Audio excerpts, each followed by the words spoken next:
Kemudian subtema kelima dalam Fishball. Silakan diperlihatkan ke calon wakil presiden dan ke moderator Bapak.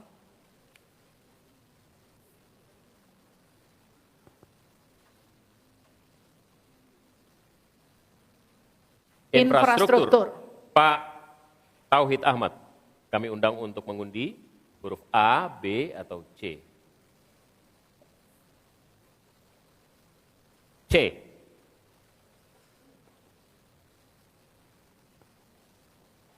Infrastruktur huruf C. Masih tersegel Bapak.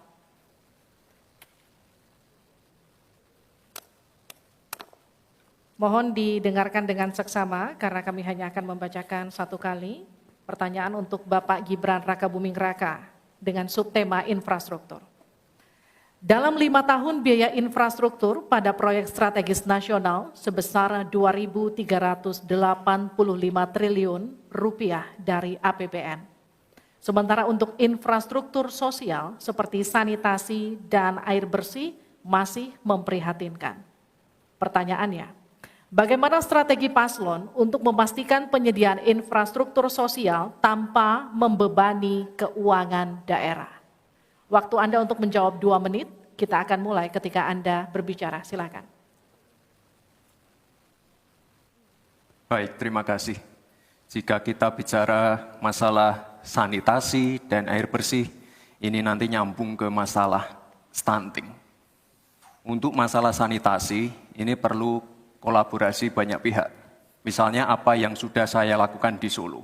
Kita membangun IPAL komunal di perumahan padat penduduk. Ini penting sekali.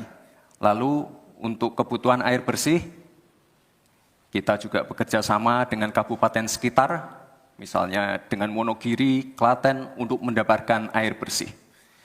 Kita juga sekarang sudah ada proyek strategis nasional, membangun beberapa bendungan dan embung. Ini nanti juga penting untuk meneruskan program pengairan nasional yang nanti berguna untuk pengadaan air bersih dan juga untuk mengairi sawah. Ke depan, masalah sanitasi dan air bersih ini penting sekali.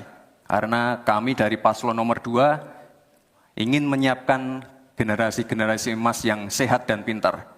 Kalau kita mengintervensi masalah stunting, kita juga harus mengintervensi tempat tinggalnya juga. Kita tidak bisa hanya memberikan gizi tambahan untuk ibu hamil dan lain-lain, tapi kita tidak menyentuh rumah tinggalnya. Jadi ini harus dikerjakan secara paralel. Stunting kita kerjakan, pemenuhan gizi kita kerjakan, sanitasi, drainase, air bersih, kawasan kumuh, ini harus kita selesaikan juga secara paralel. Terima kasih. Masih ada waktu? Cukup Pak? Cukup. Baik, saya berikan waktu untuk Pak Mahfud untuk menanggapi jawaban dari Pak Gibran.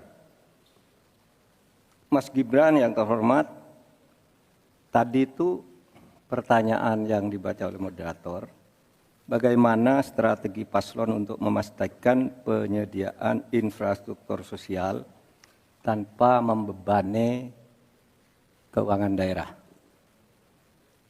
Kayaknya belum terjawab. Tadi yang dijawab tuh infrastruktur fisik semua tuh.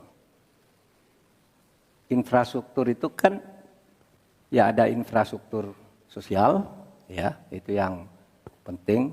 Kemudian regulasi. Bagaimana Anda menyiapkan regulasi sekarang ini agar semua itu bisa berjalan dengan baik.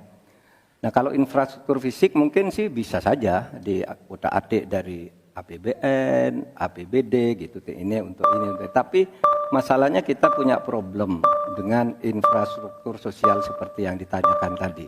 Nah itu saya kira yang perlu dijelaskan lebih jauh. Selesai. Waktu Anda habis, baik kita akan ke calon wakil presiden nomor urut 1 Bapak Muhaimin Iskandar untuk menanggapi, waktunya 1 menit. Infrastruktur yang disampaikan Pak Gibran menjadi bagian dari yang perlu disediakan. Tapi infrastruktur sosial atau infrastruktur kerakyatan, pada dasarnya kita bisa melibatkan semua pihak untuk hadir dan memberikan solusi. Contohnya infrastruktur gedung-gedung sekolah. yang memberikan kesehatan, kecerdasan bagi masa depan anak didik kita. Apa yang bisa kita lakukan? Misalnya, kita bebaskan pajak buat seluruh penyelenggara pendidikan supaya fiskalnya terpenuhi, supaya pendidikan bisa terjangkau, sehingga semua bentuk pendidikan, semua bentuk yang berkaitan dengan pencerdasan kehidupan masyarakat kotanya, maka dibebaskan pajaknya. Ini seperti yang sudah dilakukan di Jakarta, yang ini bisa kita tarik ke tingkat nasional. Infrastruktur sosial tercipta dengan pemerintah memberi fasilitas yang memadai. Cukup, Pak? Bapak? Cukup. Baik. Kita stop, countdown. Tenang. Saya berikan kembali waktu untuk Pak Gibran untuk menanggapi atas tanggapan dari Pak Mahfud dan Pak Muhaimin. Baik, terima kasih. Mungkin Prof. Mahfud dan Gus Muhaimin kurang paham dengan apa yang sudah saya paparkan. Saya tadi juga bicara masalah infrastruktur sosial, stunting itu loh Pak. Ya, tapi nggak apa-apa, saya perjelas lagi. Kita punya program makan siang gratis. Banyak yang nyinyir, tapi sekali lagi Pak, program makan siang gratis ini adalah investasi menuju Indonesia emas.